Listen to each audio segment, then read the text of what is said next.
It took over a decade, thousands of intelligence hours, and a relentless CIA officer to track down the world's most wanted man, Osama bin Laden. But the road to justice was brutal.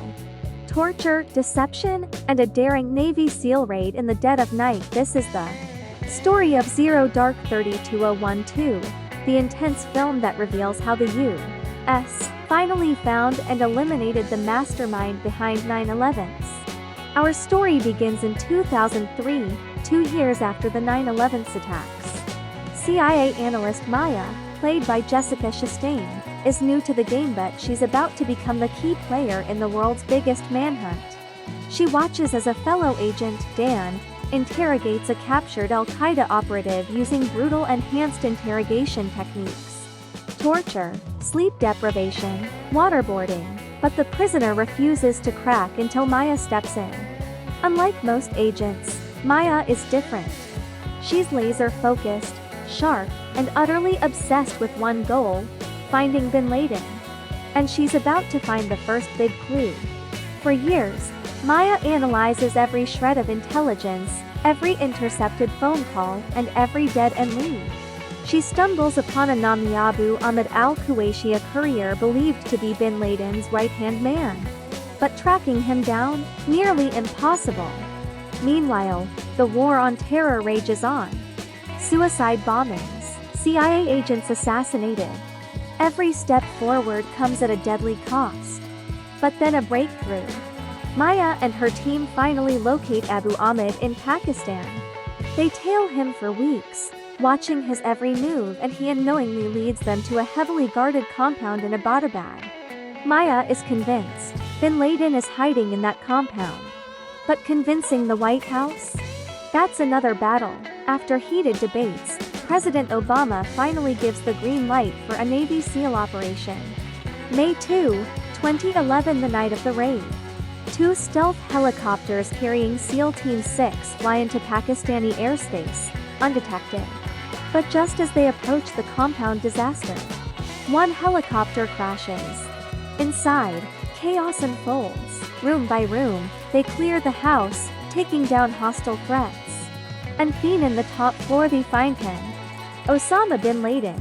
A SEAL raises his weapon. A moment of silence, then bang.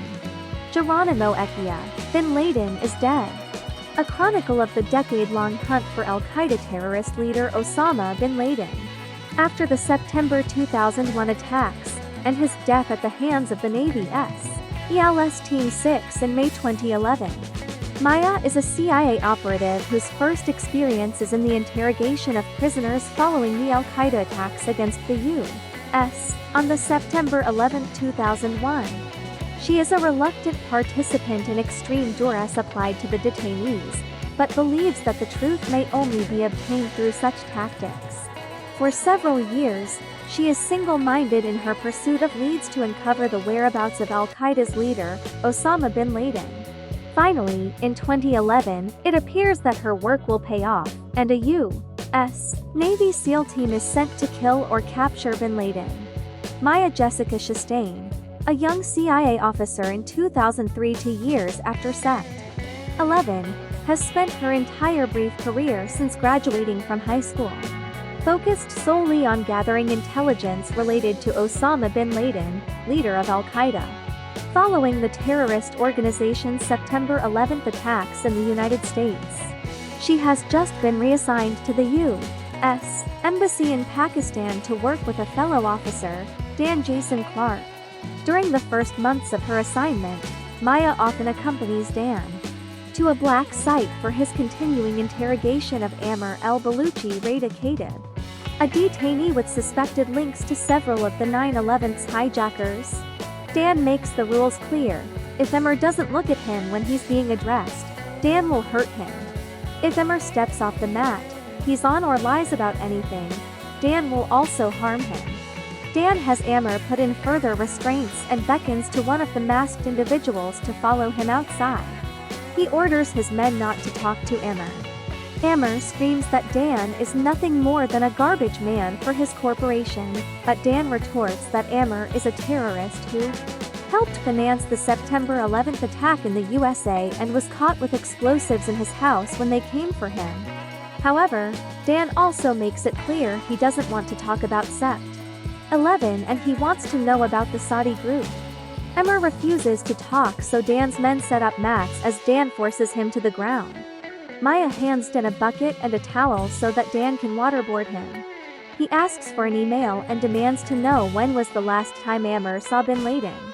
At the end of the session, Dan makes it clear that in the end everyone breaks. Maya sits in a waiting room. Dan brings their boss, Station Chief Joseph Bradley Kyle Chandler, to meet her. She mentions that what she saw was a bit messed up and Bradley is surprised, having assumed that she volunteered for this position. Bradley buzzes her into a secure wing and Dan asks if Maya is ready. But Bradley just points out that the CIA needs to break in the next generation. Maya is brought into a small conference room where fellow CIA agents Jessica Jennifer L. Jack Harold Perrineau, Thomas Jeremy Strong, and J. Handel are working on the latest intelligence reports. Dan points out that Emmer is withholding on the Saudi group while Jessica gives updates on the latest leads. Maya points out that some of their assumptions are based on pre-9/11 behavior rendered moot by the invasion of Afghanistan. Dan subjects the detainee to torture, including waterboarding and humiliation. Dan brings a dog collar and forces it around Emmer's neck, suggesting he's Dan's dog and needs to be walked. He drags him over to a box. A very confined spot, smaller than a coffin. Dan threatens to put Emmer in there if Emmer doesn't tell him about the impending attack. Emmer starts screaming days of the week but not a location, so Dan forces him into the box and leaves him there. In May 2004, a group of Al-Qaeda terrorists unloaded guns on civilians in Khobar, Saudi Arabia, targeting non-Muslims and Americans. Jessica, Dan, and Maya watch the footage in the aftermath. Jessica tells Dan that it's not on him, but Dan insists that since Emmer is their prisoner, the deaths are on him and Maya. Jessica points out that there are still other plots in motion that they can wring out of Emmer, including a planned attack in the London Heathrow area. Maya realizes that since Emmer has been in complete isolation, they can lie about the outcome of the attack and claim that it was thwarted by Emmer in his sleep-deprived state. Emmer is brought out of his confinement and informed that his intel was good. Dan asks what Emmer did after the invasion. Emmer says the choice was to fight or run, and he wanted to kill Americans. He continues to talk about the members of the AQ cell but in vague terms, until Dan makes it clear that he will put Emmer back in the box if Emmer doesn't start naming names. Emmer spills all the details he can, and including that his uncle once worked for Osama bin Laden, and that Emmer had seen him in Karachi with a letter from the Sheikh which said to keep working on the jihad, to keep it renewed for 100 years. Finally Emmer gives them a name, Abu Ahmed.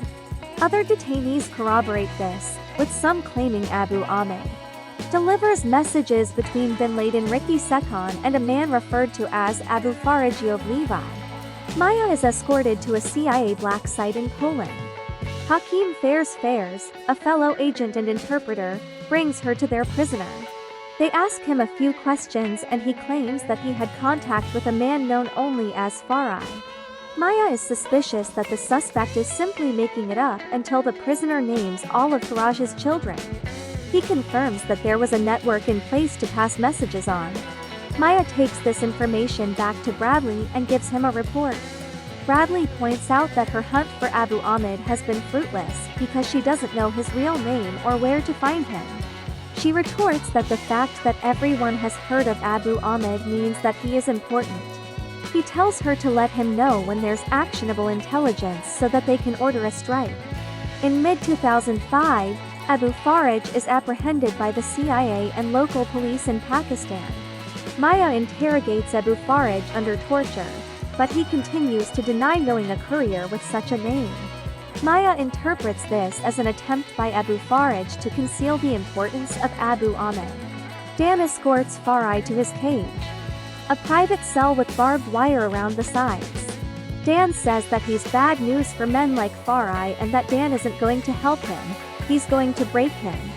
Asked if he's hungry, Farai has a tube shoved down his throat and blended food is forced down his throat. He is a difficult prisoner, so Maya asks Dan if he will take a crack at Farai, but he refuses, saying he's done this long enough. Maya continues to sift through masses of data and information, using a variety of technology, hunches and sharing insights. Displaying the zeal and frustrations of a single tasker, she concentrates on finding Abu Ahmed, determined to use him to find bin Laden. During a span of 5 years, she survives the 2008 Islamabad Marriott hotel bombing, as well as being shot at in her car by armed men. Dan, departing on reassignment, warns Maya about a possible change in politics, suggesting that the new administration may prosecute those officers who had been involved in torture.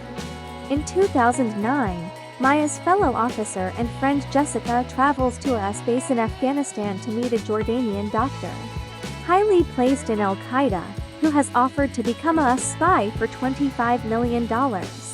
Instead, he turns out to be a triple agent loyal to Al-Qaeda, and Jessica Jennifer L. is killed, along with several other CIA officers, when he detonates a suicide vest in what will come to be known as the Camp Chapman attack, the worst attack on CIA personnel in 25 years. Thomas, an analyst who linked the Abu Ahmed lead, shares with Maya an interrogation of a Jordanian detainee claiming to have buried Abu Ahmed in 2001.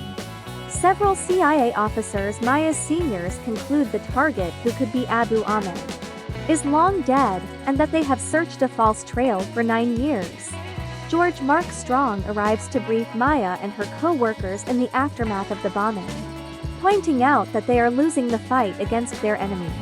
He yells that they haven't done shit. Killing 4 of the 20 members of bin Laden's inner circle is a terrible success rate. He harshly demands they do their jobs and bring him people to kill. Maya learns what the CIA was told 5 years earlier, information that was buried and lost track of in one of the many files of information that had been accumulated at the time. That is, that in 2001, a man named Ibrahim Said traveled under the false name, or nom de guerre, of Abu Ahmed al-Kuwaiti. Seeing his picture, realizing that it is similar to but not the man in the picture they had that they thought was of Abu Ahmed, and that her lead may be alive, Maya contacts Dan, now a senior officer at the CIA headquarters. She speculates that the CIA's photograph of Ahmed is in fact one of his brothers, Habib, who was killed in Afghanistan. Maya says that their beards and native clothes make the brothers look alike, explaining the account of Ahmed's death in 2001. Dan uses CIA funds to purchase a Lamborghini for a Kuwaiti prince in exchange for the telephone number of Said's mother. The CIA traces calls to the mother, and one caller's persistent use of tradecraft to avoid detection leads Maya to conclude the caller is Abu Ahmed. At Maya's behest and with the support of her supervisors, numerous CIA operatives are deployed to search for and identify Abu Ahmed. They locate him in his vehicle and eventually track him to a large urban compound in Abbottabad, Pakistan, near the Pakistani military academy. After gunmen attack Maya while she is in her vehicle, she is recalled to Washington, D.C., as her cover is believed blown. The CIA puts the compound under heavy surveillance for several months, using a variety of methods. Although they are confident from circumstantial evidence that bin Laden is there, they cannot prove this photographically. Meanwhile, the president's national security advisor Tom Donilon and Stephen Delane,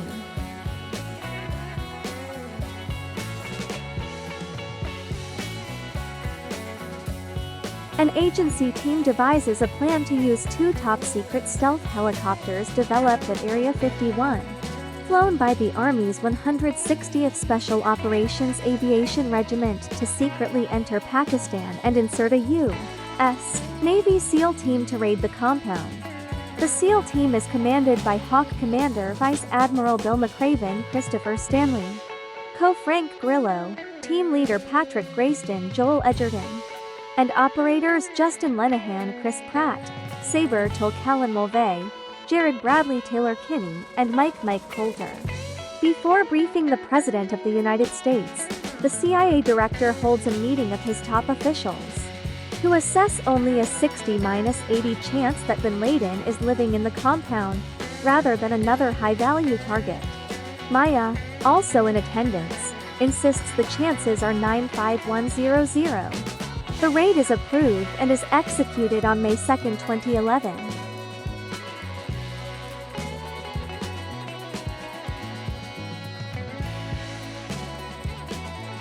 Among them a man on the compound's top floor who is revealed to be bin Laden.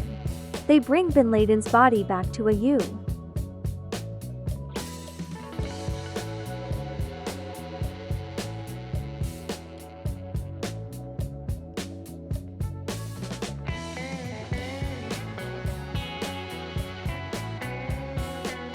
The pilot asks her where she wants to go, but she does not reply and instead begins to weep quietly. The mission is complete. But for Maya, the woman who dedicated her entire life to this pursuit, what's next?